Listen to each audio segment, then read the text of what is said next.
The aftermarket rebellion, bypassing the modern automotive monopoly. Automakers and dealerships are intentionally discontinuing critical analog parts for trucks from the early 2000s, a strategy designed to force owners into new vehicle subscriptions.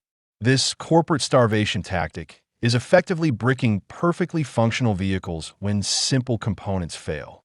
However, a growing movement of master mechanics is exposing an unbreakable loophole: the aftermarket rebellion. By ripping out factory computers and installing standalone systems, owners are making their trucks permanently immune to the dealership cartel and the digital umbilical cord of modern vehicles. The core of this rebellion involves the engine control module. When a factory computer fries and the dealership claims the part is no longer available, smart mechanics turn to standalone engine management systems like those from Holley or Haltech. These systems do not report data to corporate servers and allow the owner to control every aspect of spark and fuel via a laptop. While removing the factory computer can put an electronic automatic transmission into limp mode, mechanics solve this by installing standalone transmission controllers or swapping in heavy-duty manual transmissions, completely severing the digital connection.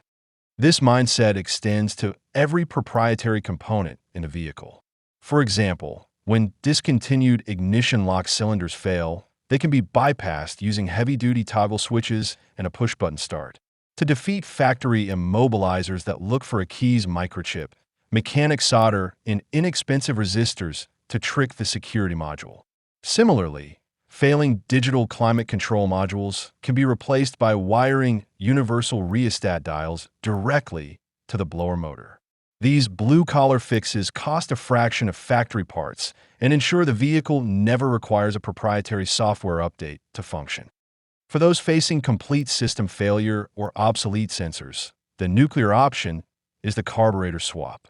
By gutting the engine bay and installing a pre-1986 small block engine or using an aftermarket ignition controller with a carburetor, owners eliminate the need for computers, mass airflow sensors, and electronic throttle bodies.